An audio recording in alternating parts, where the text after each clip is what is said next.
Hello, welcome to the Film Vomit Podcast, an extension of the Vomit series of podcasts. As always, I'm your host, Mac Taylor, and with me today, as always, per the Film Vomits is... It's Cole Selby today. And we were starting on... It's going to be our first franchise to do on the Film Vomit Podcast, and what a way to start it than with pure shit. And we're going to be doing... It's the road to the Gingerdead Man versus the Evil Bong. So we are going to start with the Gingerdead Man from 2005. Jesus. So, Cole, what were your thoughts going into this movie? I was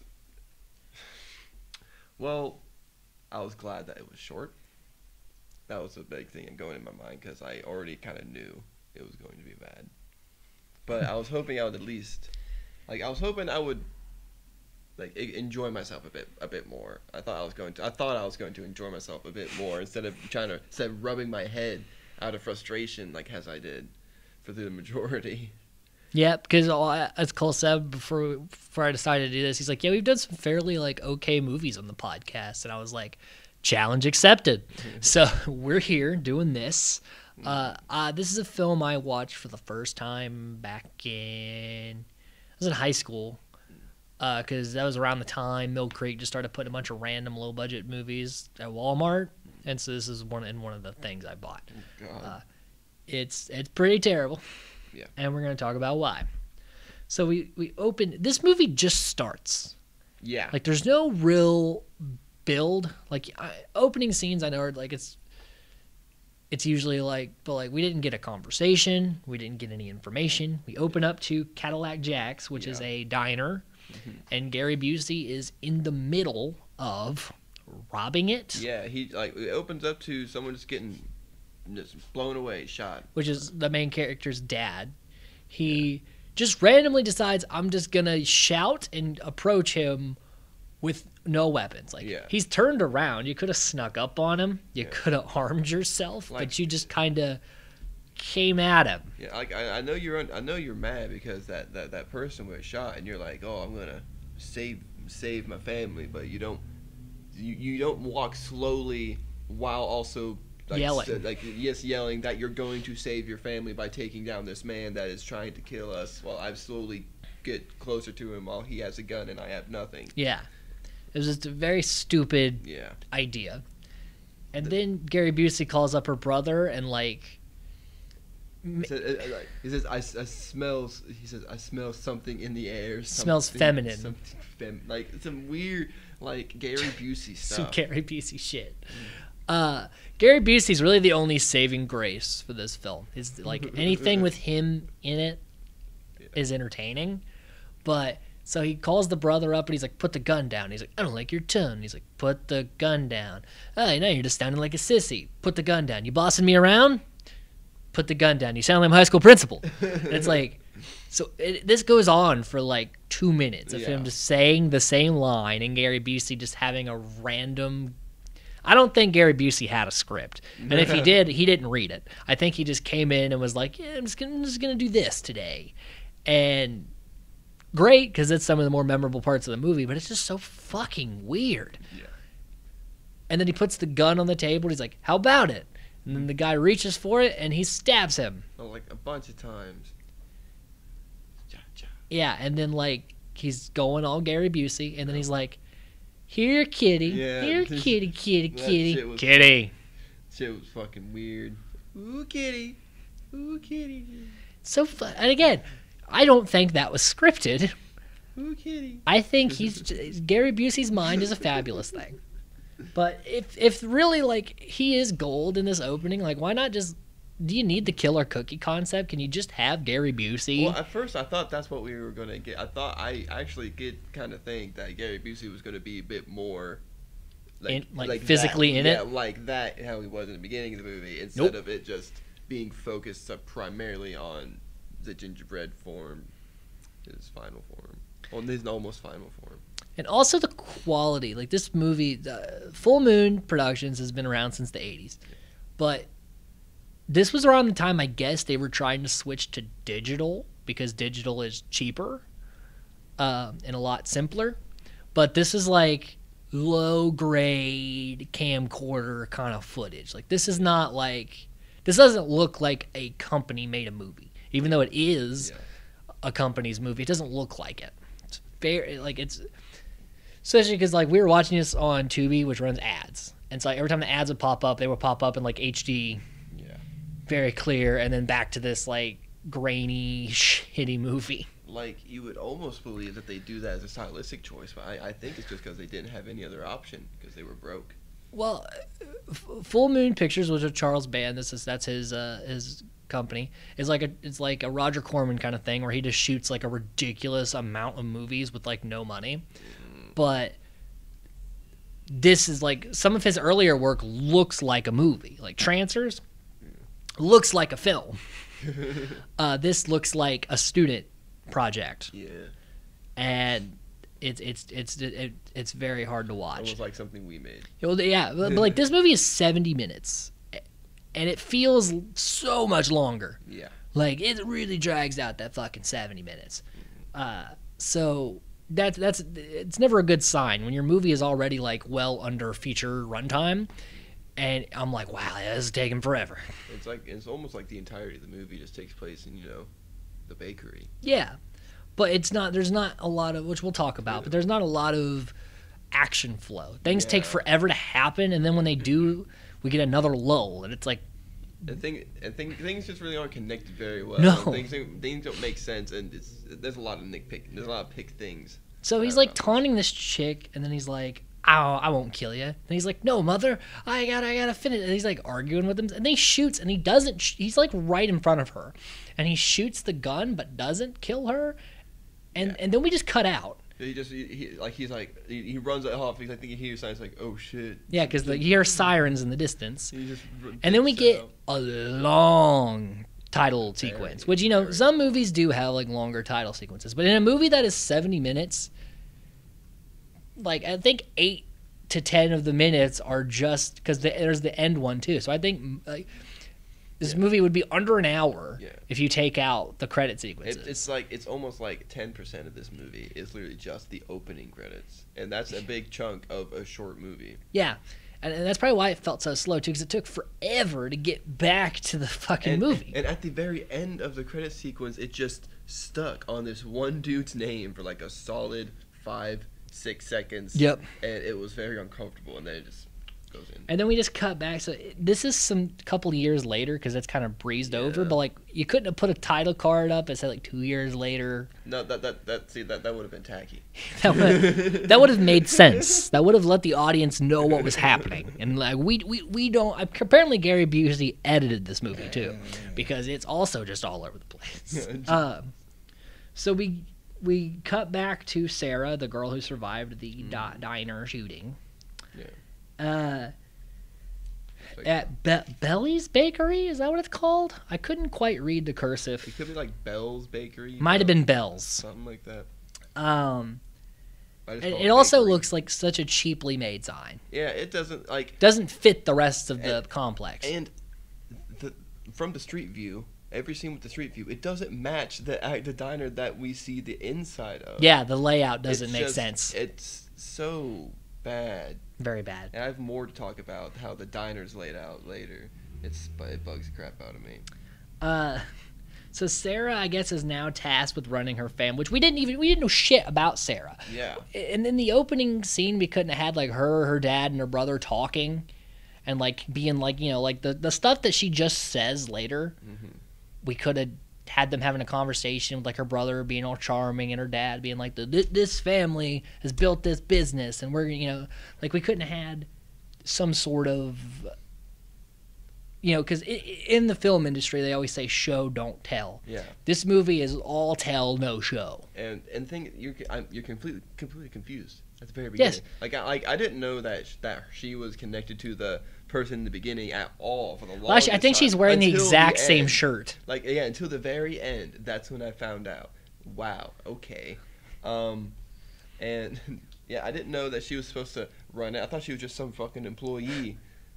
Yeah, it's true, because they really don't make a note of it. But also, like, I'm pretty sure she's wearing the same shirt she's wearing in the opening. So apparently they shot this all within like a couple of days, because she, Like, why would she be wearing the exact same shirt she was wearing 2 years ago when her family got murdered? There's definitely I jotted down something that definitely makes it seem like that they just take the first take. Oh yeah, there was a few things that happened in here that you couldn't have shot that again. Yeah, but so then she's like, oh, I can't remember hardly any of these people's fucking names, but she's like, oh brother, you were supposed to be 21 today, and we were supposed to go to Dallas to see the strippers. Yeah. And she's like, I hope there's strippers. And I'm like, okay, hold on a second. What brother-sister duo goes to a strip club together? Like that's not what you want to do with your sister. Sarah makes herself out to be like some innocent good girl, but right here in the very beginning of the movie, she's like, I hope that you get like strippers and beer up in heaven, strippers and blow. Yeah, hope you're doing cocaine with the ancestors. I know I have her brother's name written down. I fucking had it. Damn it. You cared more than I did. I did. I wrote it down one time somewhere. So then she's like piddling around the bakery, and then she gets a knock at the door, and it's just a random gingerbread mix dropped off there. Yeah. And she's like, you know what I'm gonna do? This isn't weird. I'm just going to use this. I'm like, what do you, like, someone just drops, like if you opened up your door, Cole, and there was a box of cereal just sitting on your doorstep, you eat that cereal? I think it was supposed to be a delivery. Yeah, but the guy, Brick comes in later with the delivery. So, like, what delivery people drops off shit to him and then walks around to the front door and then drops off one specific container? That doesn't make any sense. It was Gary Busey. And she doesn't question shit about this. She just rolls with it. Yeah, it's clearly Gary Busey. Like his spirit pushing the box. Yeah, and also, we'll talk about it a little bit later, but the whole, like, his plan to get revenge from beyond the grave involves a lot of variables coming into place. Like, that really shouldn't fall into place. Like... But wait, this is us assuming that Gary Busey even made this plan. Yeah, because it says like when she's looking at the picture, you hear his voiceover saying, "I'll get you even from beyond the grave." Wait, so I thought it was just like some coincidence because no, like this was his plan. This was what he set up to happen. What? Like I said, there's a lot of shit that just has to randomly happen that doesn't make any sense that it does happen to make this plan work. So this is his master plan of getting back at her. Not just being a ghost and coming back, not possessing people, not hiring a hitman to just have her murdered before he got executed. Just, I'm going to get cremated, mixed with gingerbread man seasoning.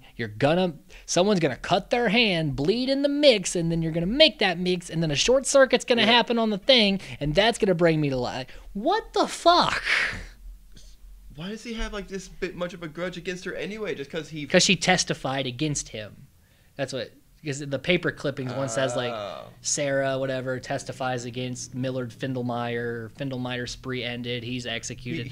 Again, these characters don't talk about this, but we're just supposed to pay very close attention to the news clippings, to the background shit to get any sort of plot relevance. But like, you couldn't have like shaved a few minutes off that opening title sequence and showed a courtroom of like her testifying and him saying like, I'm gonna get you even if it takes a blah blah blah. Like that would have been like corny, but at least it would have been better than nothing. Like Gary Busey didn't have 5 more fucking minutes when he was shooting that diner scene to just like dress the diner as a courtroom. I don't know. That entire diner scene was done in one take.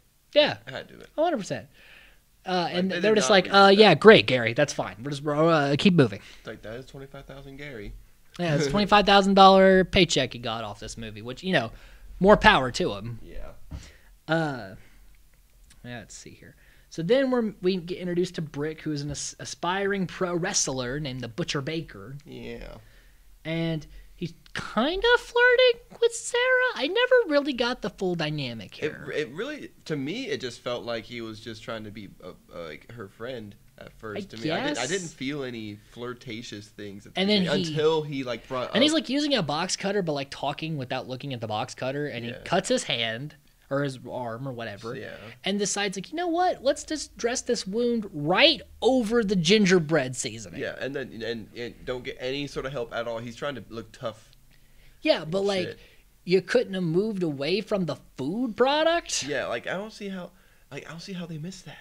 They like, and then they proceed to use the ginger. Like, you're just gonna use that with all that blood in there?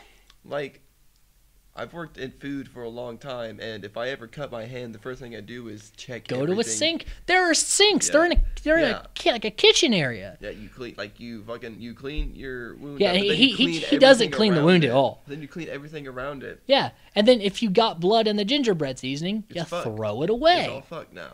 But no, they're like, yeah, I can't waste this seasoning that someone left on our front door. And then, like, the blood is, like, super prominent throughout the whole dough process. Yes. Like, and it's so odd. Because apparently he bled just a shit ton. Yeah.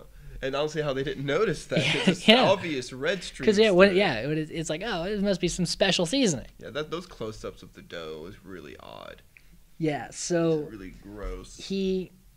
Then, like, we get a long segment of her just talking about, like, oh, this day's so hard. And also, like, every line this chick delivers sounds like she was taking a nap. Yeah. They woke her up and were like, now go. And she's yawns and then does her lines and then goes back to bed. Like, she always sounds super tired. And, like, her voice is at such a low pitch that it's very hard to understand half of what she's saying. Yeah. And even though she's trying to sell emotion, zero emotion. Yeah. Yeah, I couldn't hear. And she's one of the better actresses in the movie, and she's still not good. Yeah, that really wasn't anyone too good in here. No. Besides Gary Busey. And then, like, we get Julia, who's also works at the bakery. Yeah. And she's like, oh, yeah, they executed that Findelmeyer guy 2 days ago. Isn't that great? And it's like, okay, so, like, this is again, they didn't want to show us about all that, so, like, we just had to have our character randomly say it. Yeah. And hope the audience paid attention. He's only been dead for, like, 2 days. A few days. Yeah. And he immediately just snaps back. Gets cremated and put into a gingerbread seasoning and sent here. So this is a very quick process. Like, expedited shipping. Like, how? How did that happen? Who did it? Who got his ashes? Because, like, in 2 days, how do you even get those ashes back from the... And also, like, they got the ashes, did this voodoo thing, and sent it to here in 2 days. It's pretty fucking quick. It doesn't make any sense to me.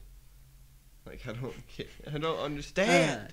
And also, like, the butcher baker guy, he keeps, like, the mixer's going, he keeps, like, almost touching it. I'm like, dude, you're just so accident prone. Like, fucking, why are you working in the kitchen? You're gonna kill yourself. Yeah. Like, the Gingerdead Man is not a danger to you. You yourself are a danger to yourself. Yes. So yeah, like I said, they use the bloody seasoning, and then we meet her drunk mom, who is outside and she shoots a sign off a building somehow without breaking any windows.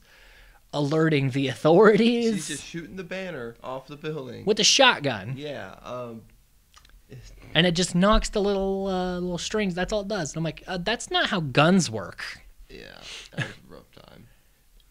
And then she's like, ha, got him. And this is when we get the other plot detail shoehorned in, where they're like, there's this other bakery opening up across the street that's a chain and gonna run them out of business. And I'm like, what does this have to do with the Gingerdead Man? Like, we already have a plot about a guy trying to get this shit as a cookie. And then we're also going to shoehorn, and also what's happening is that her family business may go out of business. Like, we don't care about any of that. This movie is just full of ideas. Yes, that don't get resolved. Nobody wanted to cut anything. Everyone wanted a little bit of everything in this movie. But each person can only have, like, this is a 70-minute movie. Yeah. And they just keep adding plot, like, and nothing gets resolved. There's an entire arc before the gunshots. I'll let you talk about Right before the gunshots. Between Julia and Sarah. There's an entire arc between them about how they should be nicer and friendlier to each other in the span of, like, a minute. Like, and she's like, put icing like this. I was like, I know. And she's like, I'm sorry. It's like, well, I shouldn't boss you around like that. She's like, it's okay. It's like, okay, great. And then they hug. And then you hear the gunshots. And I'm just like, that was an entire arc that someone didn't want to get rid of, and it just kept getting cut and pushed and pushed until it was just that bit. And they're like, it's fine. I still want that. And then we see the Gingerdead Man's doughy hand rise, and it kind of looks like he's flipping off the camera. Yeah, it was really weird looking. Yeah. And then we meet the other bakery owner, who's like a skinny Doug Dimmadome. Yeah. And he quickly has to get his story across. He's like, yep, we're super rich. Worked hard to get this chain. That's my daughter. She's going to be super important. Yep. And I'm going to offer you some money. Your mom's a drunk. Go do some stuff with his money and get out of this here business. And she's like, no. But then she's like, yeah, when she's by herself. Yeah. But so she says no, but then like laments saying no. Yeah, and then starts crying. Yeah, and again, they're trying to shoehorn. This chick cannot emote sadness, yet they give her all the sadness. They just really thought she needed some practice. Like, yeah, I guess like this was our practice movie. It was one take after all. That's true. It's all a oneer. And then Lorna, who's his daughter, she's like the typical like rich bitch archetype. And I don't like her voice at all, dude. I don't like anyone's acting in this Everyone's movie. trying to do like Southern and everyone's talking with a Southern accent, but it feels forced. Like just because you're from the you don't have to have the accent, you know. And like we live down here. Like they don't sound like that. No, like it's not that. Some do. Some but it's not that bad.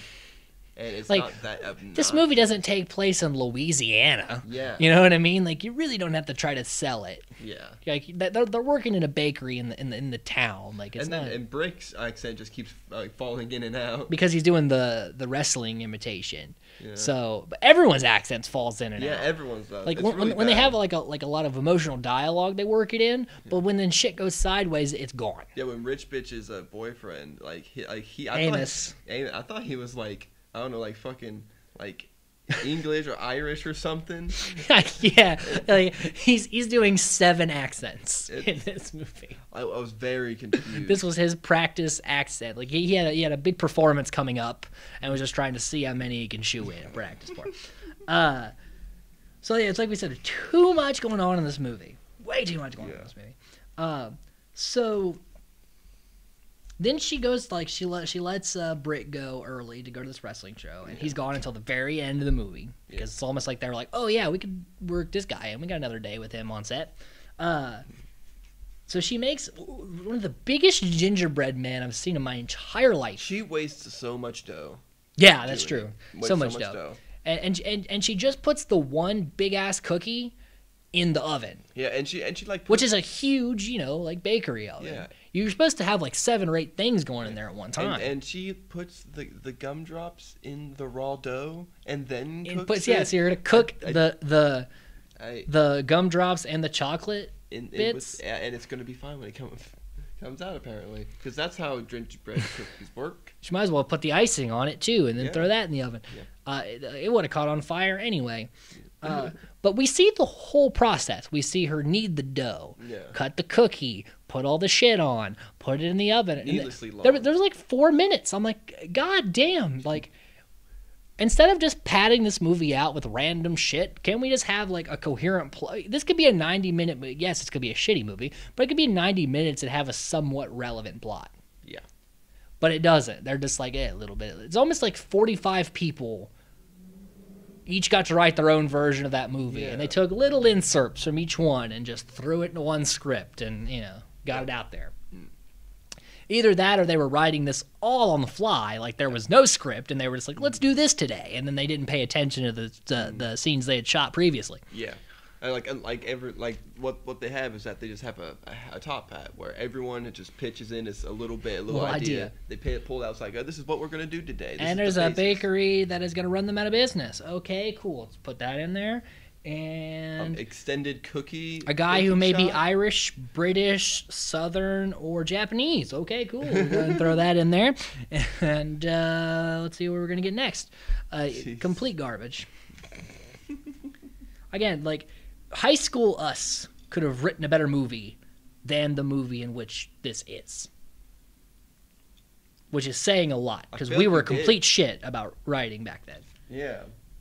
So, yeah, this is really bad. It's really bad stuff. Yeah, it's rough. We can't say that enough, honestly, for this movie. Indeed. And Lorna is caught trying to plant a rat in the store to try to get the health department involved. But it's just one rat. Like, you can't just pick up the rat. Because, like, they fight and let the rat go. I'm like, you couldn't have been like, oh, well, nice try. Yeah. And then put the rat in a cage at your house, and now it's your pet. And this rat hangs out for a while. In the same spot, pretty much. Like, it goes to the back one time, but for the most of the movie, it's up front. Yeah. And Raz is hanging out. Yeah. But it doesn't make any sense. Like, and also, like, just one rat is gonna get them closed down. Honestly, the fucking Bloody Doe incident would get him shot down before the goddamn rat would. Yeah. So she then pies Lorna in the face, and they have a kind of fight because they put a punch sound effect in, but like her hand completely misses her face. Yeah. And she's like, no, not my face, because that's her whole character arc, is that she doesn't want people touching her face. Yeah. Because she is apparently just so pretty. Let's see here. And then during the fight, the power of the oven gets flicked on and off, and it for some reason causes like this Frankenstein lightning to go through it, which doesn't make any sense. Yeah, it shorts out the whole of like all this power just immediately goes to like right towards the if oven. you flicked the power switch on, it would take the oven a second to die down. It wouldn't just start lightning and exploding. Yeah. But this also is the lightning that brings him to life. So what were you banking on happening? Like, I mean, they were like weird chanting the whole time. Maybe he was banking on someone eating him or something. I guess that does happen later, but still, like that's a big fucking gamble. Yeah, and then like that happens, and he's just okay with that. Yeah, he wouldn't just pretend to be a cookie to allow someone to eat. Right? No, he's got to go spew off one-liners. Yeah. So we also meet, like I said, Amos, Lorna's bad boy with a soft spot in his heart archetype. Yeah. And then the Gingerdead Man makes his first appearance to the group, and they're like, "What is that?" He's like, "Well, it's not the Pillsbury fucking doughboy." Yeah. And then he just runs away. And they act like that may have not been real. Yeah. Which, I mean, it's... Three people saw it. Like, honestly, like, Amos is... Amos may be on drugs. Yeah. No one else is on drugs. Yeah. Amos is being the most kind of reasonable. It is like, I'll just smack the little bitch. But then he goes, hey, if it really is a talking cookie, we'll put it on Leno. Like, what? He's fixing, like, make a profit out of it. Yeah. Like, which, honestly, like, he immediately loses that kind of character anyway. Like, yeah, because he makes a joke. He's like, make a lot of dough off his. Dough, cookie, get it? Yeah. And then he's like, what? A live cookie? That doesn't make any sense. I'm like, yeah, that's true. That actually does not make any sense. Are you talking to the writers? Was this supposed to be recorded? Like there are times where he had to speak out loud, and that's when he found out the actual plot of the movie. Yeah, where he literally recites the plot of the movie, and it's almost like what he just feels defeated. Yeah, like he's like, my career is over. Like, this is the only movie I'm going to be in, isn't it? Oh, man. And then they're like, well, it must be a gag. And I'm like, how? How? It was in an oven. How do you gag something like that? Okay, if this was an elaborate plan, how did they know the oven was going to short circuit? It's,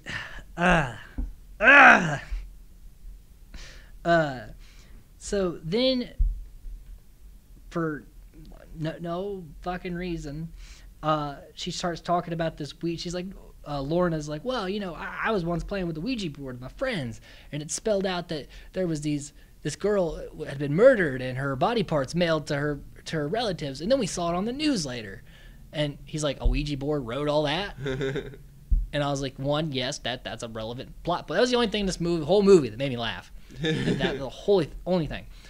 Second, I want to see that movie. Like that movie is way more interesting. Like a Ouija board being used to solve a murder, way more interesting than this movie. And that was supposed to be an example of like black magic, because that's what she thinks is happening. But she's like, I don't fuck with that black magic. And she just goes off a tangent about this time about a Ouija board, and then it never gets brought up again. Yeah, never. Ever. And then for some reason, the Gingerdead Man is just eating random sweets and drinking milk and shit. Like smashing. Yeah, down. But it's like, why? You're a cookie. You don't have to eat anything. Yeah. It's like okay, until the later films. We didn't really see Chucky eat anything until like Bride of Chucky, but that was for the joke. Yeah. But it's a doll. This is a cookie. A cookie doesn't have to have substance to survive. And like it's like he eats a lot. Where does it all go? Yeah. At first I was thinking, oh, he's gonna eat stuff to maybe get bigger. I think Nope. it's gonna do that. It's gonna do some weird shit like that. No, he's just eating stuff to eat it. I think what happens is that the crew ate all the stuff and they just had to shoehorn in why all this shit was gone. Well, it's like it'd be different if they needed that to move into a different plot point in the movie, but it doesn't, because they go to find him at where all the chefs being eaten at, and then he's not there, and they're like, oh, he must have walked away, and then they proceed forward with what they were saying. So I was like, what was the fucking point of that? It's called tension, Ben. Oh, yes, it was real tense. Tension. That's how you grip them in. And then also, just leave. Right. The car is outside. I don't know why they don't. No ever one just leaves. leave. And then at one point they're like, oh, we'll just call the cops. And then someone goes, well, that's a dumb idea. I'm like, no, what do you mean? Yeah, what do you mean a dumb idea? And then it cuts the phone line, but they still have a cell phone, and she decides to call her dad, not the police, and then apparently both cell phones die. Yeah.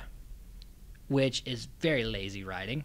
Horrible. But also, you have a car, and you're in the middle of town. And the thing is, after that, Amos goes and says, I'm going to go get another phone for you, one that's not dead, okay? Yep. And he goes out to the car, gets that, and then gets himself a gun. That phone still turns out to be dead. So why didn't you just say, hey, I'm going to go get a gun? Yeah. Why even write that there was a second phone? The phone had nothing. It did nothing. It was still dead. But also, why don't you just be like, oh, let's all get in my car and leave? Yeah. Because at this point, nothing was preventing them from leaving. Yeah, they're just chilling in the store. Which, by the way, how big is this bakery? Yeah, it's true. There's a lot of rooms and shit that they keep like walking into. And they're really big. Yeah, and it's like that really doesn't make. There should just be a kitchen in the back. I guess that's why they can never and a hear counter each other's, in the front. I guess that's why they never hear each other's screams. Even though still like or doesn't matter car like crashing into if the you're in a building. big spacious building and someone screams, that shit echoes. Yeah, you're gonna hear it. So let's see here. And then the mom is being drunk and finds the Gingerdead Man, and for some reason decides it'd be a good idea to go poke him like the Pillsbury Doughboy. Yeah. But also, he's holding a knife behind his back, but the knife is like sticking out. Yeah. Like it's long enough to cut. You can still so you see the tip of a knife behind his back, and he's laughing maniacally. He's like, yeah. And you're gonna go up and poke him. Ugh. And then he cuts her finger. Like that's the only reason she did it, so that they could do this. And he cuts her finger off, and she falls into the laundry hamper, and then he kind of just taunts her. Which by the way, that finger cut, like that was like extra bloody, like way bloodier than a lot of blood, actual and deaths. it flies, which doesn't make any sense. Like if he also, it's really hard to cut through a finger with one go, because there's a lot of bone to get through. And it's just a kitchen knife. It's not like he had, you know what I mean? And he's a cookie. How much strength does he got? Yeah, exactly. That actually comes into play later. I want to talk about more. But at this particular moment, he goes up and she's like, oh, it's Millard Findelmeyer. And I'm like, how do you know? By the voice. And then Julia shows up and he hits her over the head with a pan and knocks her unconscious. Yeah, great. And while like she's like trying to explain to her, it's like Gingerbread Man, and she says he's got a knife, and she thinks she's just drunk and crazy. Yeah, which I can't blame her for that, because she thought she just walked in here and cut her finger or something. Like she doesn't like. This is one of the only times a character does something that ends up being not great for them that makes sense. Yeah. So then we get Lorna and Sarah talking about Amos, and that basically she's only with Amos for the reputation of being with the bad boy, but she's like, also, you don't go after him because like if he's with me, he's not with anyone else, even though I don't want him. Yeah. And which sets up this really random forced romance between Amos and Sarah. A weird love triangle that really isn't a love triangle. Yeah, and it comes out of nowhere. So then the power goes out, and they still don't leave. Yeah. And And then Amos and her have this conversation, and she's into him for some reason because they were at a birthday party when they were kids, and she punched him in the nose. They go through like a whole love arc in like a few minutes. Again, that's another thing that's shoehorned in. Yeah, right when they're like trying to fix the generator, and then they don't end up not fixing the generator. Yeah. So why did they have to have that conversation in the generator? Why did they have to go through all that if it didn't do anything? They could have had it anywhere. Maybe they're trying to just show how incompetent these characters are. That's a whole overarching theme of the movie. Yeah, everyone is just very mentally insufficient. Yeah. Then Skinny Doug Dimmadome comes and gets out of his car, and then the Gingerdead Man gets in the car and somehow is able to drive, like has these things on his feet and is somehow able to drive, which still doesn't make sense. Like even if he can reach it. He can't see anything. No. He's too small. He's a cookie. He's a cookie. But also, Doug Dimmadome doesn't move. He just backs into a wall, which is the worst thing you can do when someone's driving at you. And so he pins him to the wall with the car, killing him, even though there's zero blood. Yeah, it's very... If you smash someone into a wall, blood will happen. It's a very weak death. Very weak death. Yeah, I was like, oh, wow. And then they just leave him there, and no one calls the authorities. No one hears You heard anything. like even the neighbors nearby would hear a loud crash and see a car against the wall with the lights on. You would probably at least say something. Like, this is supposed to be like a busy part of town. Well, it's a small town, but still, like, fucking, you're gonna wake somebody up. Yeah, like... Or even if someone's, like... And also, like, police... We lived in a small town. Police are everywhere. Yeah. You're telling me a cop wouldn't roll up and have a question? Like, nothing. Nothing. And, we do that.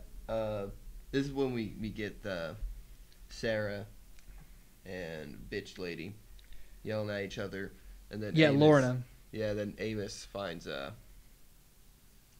Julia like in a a freezer. like a trail of like blood on the floor. Yeah. So they find Julia in the freezer, done up like it. So apparently the Gingerdead Man drug a grown ass woman. Yeah.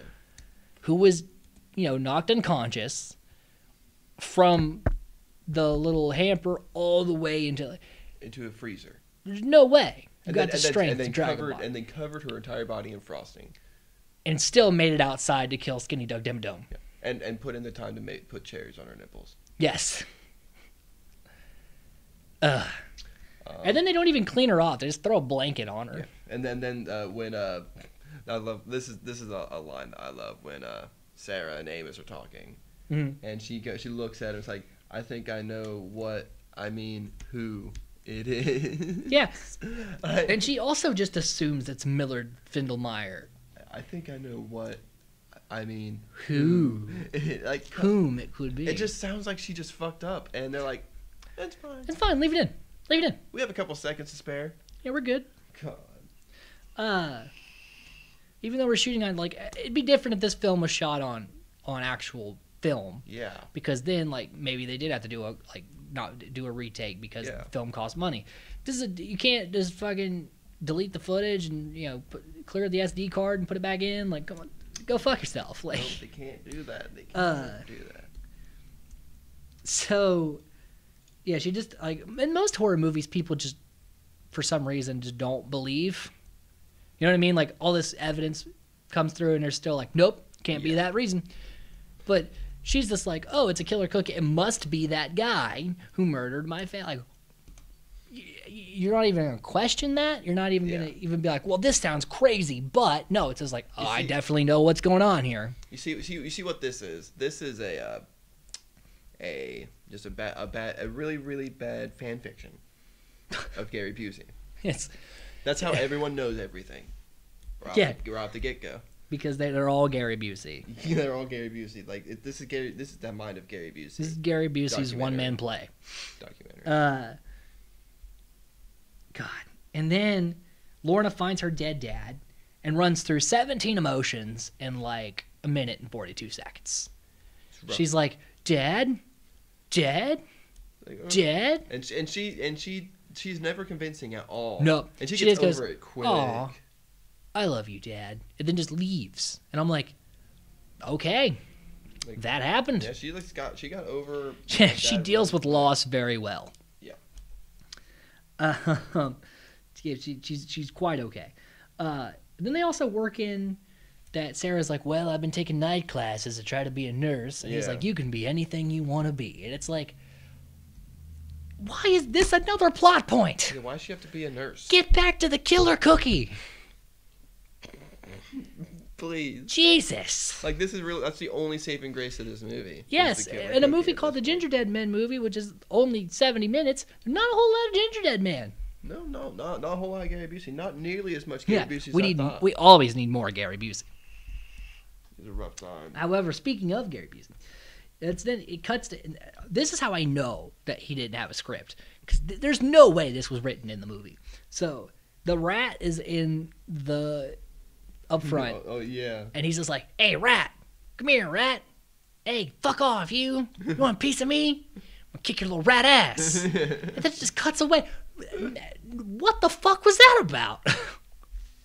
I mean, I'm glad it was in here, because it didn't make me laugh, but it made me smile. Because I'm like, there's no way that's in the script. Like, that's just Gary Busey for zero reason on set. Just be like, hey, rat, fuck you, rat. You want to fight? Oh, yeah, this is when I wrote down the notes, like, how big is this bakery? Because these rooms are huge. And then this is when we get another big confrontation between the three before. Before Lorna gets stabbed, like her face cut, and then that sends her off into the spiral. Her dad's death didn't, but her face getting cut did. And she's like, I'm out of here. And she hits a booby trap, which she then stands there and waits, because it takes a minute, for a knife to come into her skull. Yeah, like she trips over this she obvious goes, trap. What the thing hell's falls that? Behind her. Yep, and then she just stands there and doesn't move. Like, the first thing I would do is just try, I don't know. Jump? Get out of the way? I'd probably just drop on the floor, like, this is my If she life. moved even an inch to the right, she moved about a foot over. Yeah, a little This bit. does not work. Or she just ducked a little bit. Or just like if something dropped behind me, like I'm jumping, I'm getting away from the noise because I don't know what the fuck it is. Yeah. She just goes, huh? Oh. And then like way too long. Right and pale. Right. And also, that trap doesn't make a whole lot of sense. No, it doesn't. That a knife would somehow fall with enough force to go completely. Anyway? And again, when did he have time? Yeah. He had time to do all this stuff and shit talk a rat. The thing is, like, they were trying to appeal to the Saw audience by putting in, like, traps. Well, they were trying. It's like they were trying to give reasons for them not to leave, but these didn't come in like the last 10 minutes. They could have left most of the movie. It's like, oh no, no, been totally fine. It's like, oh no, now they're trapped. They're like, in here. the phones are dead and the power is out and there's booby traps around the exits. But like those happen like not at the same time, but periodically throughout the film. It doesn't make any fucking sense. And that was probably the only booby trap. Yeah, and like when the chick finds her dead dad, she could have just left. Yeah. There's a car right there. Like she's already said she wants to leave and she doesn't like either of them. And then she goes to just leave out the back door, and that's where the trap was. She gets stabbed. Even though she clearly walked out the front door, and there was no trap. Yeah. And she's like, well, we can't go out there. My dad's dead out there. Well, you didn't see the cookie. He's shit-talking the rat. Yeah. Jesus. And then we get the Amos going blap blap and trying to shoot Cookie. Well, yeah, they trick... Because she finds her mom's finger, and he's like, it's pointing at something. And I'm like, yeah, because it's a severed finger. It can't not point. So that's a dumb assumption. And then we get a little voice of Gary Busey. Yeah, he's like, you're clever, aren't you? It's like, I hear everything you're saying. And it's like, fuck you. And so he pushes her into the oven with her mom, who's not dead, and clubs Amos over the head, but he somehow wakes up, shoots the lock, and then passes right back out. Yeah. He's looking at you taking a nap. He's like, oh, yeah, poo-poo, okay. Yeah, this gun shoots a lot in this movie. Yeah, because when Gary Busey gets the gun, because this is also when the Butcher Baker shows back up, and Gary Busey has the gun, and he goes, what the fuck, when the Butcher Baker shows up. That was hilarious. And what the fuck? He shoots, it's a revolver, it's a 6-shooter revolver, and he shoots it about like 14 times. He's like, bah, bah, bah. He's got a rapid fire. Yeah, which also doesn't happen. Yeah, but it kills me when people use 6-shooters and there's like 12. Like it's different when you have like a certain handgun with a clip Like you can kind of like stretch out a couple of bullets or whatever, Yeah. but like it's clearly a revolver. Yeah. It's always 6. It's supposed to look cool, man. Don't you know? Appeal to westerns. Yeah, so this Cookie is shooting at people. Yeah. And then the Julia shows up, hits him over the head with the pan, and then the butcher baker eats his face. And it's not even a cookie, it's like a bloody mess. Yeah. And he doesn't even act like it tastes bad. He's not fazed by it. He's just like, milk. Yeah, that was weird. And then it cuts to him just chugging milk with blood all over his face. Like I wrote down, it's like, got milk, please stop. Chugs milk. Like, I don't like this. It's very uncomfortable. And then he just goes, ugh. And then the Julia chick kind of flirts with him. She's like, look at you go. And he's like, butcher baker, because he can't not say anything. Like, he can't not quote wrestling. You just can't be weird. Yeah, he can't act like a normal person. Like, he didn't have any lines so either. then that's when we act like the movie's over. Yeah. But also, like, when Gingerdead Man was shooting the gun, he was 5 feet away from everyone and doesn't hit anybody. So apparently he's a stormtrooper. He's horrible. But yeah, it looks like the movie's over, and then it turns out Brick has been possessed by the Gingerdead Man, but he just, like, the makeup makes him look like a Deadite from the Evil Dead. Yeah. That doesn't make any sense.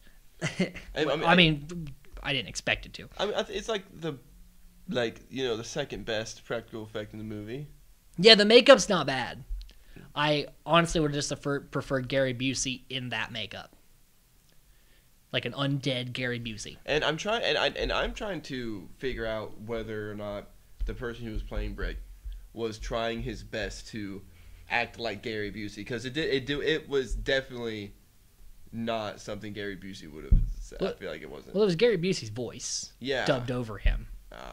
But it's just like... But yeah, he didn't ham it up. Gary Busey to ham that shit up. There was no kitty stuff. Yeah, it was like, oh, you're actually just following your sentences? And yeah, going like you sound like a genuine villain. Yeah, like now I'm not interested in you anymore. And he is then just easily pushed in the oven, like with zero effort. Just like, get in there. Yeah. And then they bake him alive. Brick is dead, so is Gary Busey. Yep. And then it turns out she didn't become a nurse. She's still running the bakery, and her mom's not drunk. But she's around the hospital because the nurse was like, these were like great at the hospital. Or what? I don't know if she's doing both, or she like just. And also, like, this bakery wouldn't get shut down with the amount of bodies that were found in it. Yeah, I like, how are you open? How did you explain all the deaths here? Yeah, you can't say a cookie possessed a guy. You can't say any of that. There's a dead guy in the oven, there's a dead guy out front, and there's a dead chick in the back. And a finger. Yeah. And you have a crazy drunk old lady. Yep. A bad boy. Yep. And then some weird lady who was traumatized by being shot years earlier and probably had a mental breakdown. So, you have all that, and apparently there were 0 problems from the police. They're still open and thriving. They are prosperous right now. And then we see the nurse brought them Gingerdead Man who have googly eyes. Yeah, bad cookie joke. Yep, and then that is the end of the movie. Yeah, bad credit music choice as well. Yeah, it's a very like simple riff. Something I remembered actually when Sarah and Amos are talking, when they're first, like right before they kiss for the first time, like you just hear the struggled breathing and groaning of their friend in the background. Like they couldn't have just not recorded her voice. Yeah. Like she must have been far away. Why not? Could she have just left the room while she's not in this? Did she have to make any noise in this shot? It doesn't provide. They couldn't have put a music cue in there to cover it up. It's like, it's just full. It's full method acting. Like everyone get in your place. We're all just gonna move the cameras around while we're. There's no camera. It's one camera. There's not 2 cameras in this film. That's why everyone stayed in their spots. Yeah, nobody moved. We can't ruin the integrity of the shot. Yeah, but just make sure you keep breathing really loud. Yes. Very uncomfortable. Oh. So that was the Gingerdead Man. Cole, final analyses and thought. I like Gary Busey. I wanted more Gary Busey. And he is not in the sequels. The sequels is a whole other voice actor. I'm probably not gonna watch this movie again. Yeah, I don't. This is not a. This isn't a fun watch because the thing about a movie called The Gingerdead Man, like there are bad concepts for movies that are fun. Like Sharknado, I can watch that movie. That's a fun movie. Yeah. This is not fun, and it's also really bad. Yeah. So there's like the only redeeming value is Gary Busey. Like I was hoping for commercial breaks. Yeah. I was like, oh, thank God, I get to stand up and stretch. I'm like, oh God, this is wearing me down. Oh man, a Febreze commercial, kick ass. I'm like, how much time we got left? Oh, we got 20 minutes. God damn. Yeah, it is a long 20 minutes we had left. Yeah, because they tried to shoehorn in that second weird ass ending with Brick that only lasted a few minutes. They didn't need that. No. Like all you did was like. All you did is kill. You put an extra body in which still only 3 people die in this movie. Maybe they just cook all the bodies in the oven and no one just knows anything. No one finds out a thing. They all went missing. Yeah, but that has to come out of the chimney, and bodies are incredibly smelly when you burn them. Well, they're just so the towns are gonna be like police. What smells horrible coming from the bakery? Like, and also. The people who are going to open the bakery across the street, even if that's the case, they went missing. Yeah. So the bakery's biggest competition goes missing, the owner, and you're not going to question them? The owner of the biggest competition, not just some... Yeah, he owns the chain. Yeah, if he owns this big chain, why is he himself showing up? Why doesn't he have like a representative? It's implied that like he moved to this town to open up this next store. Oh my God. So yeah, this movie is shit. There's no way to save this script. Now, it could be written to be fun. Yeah. But it's not.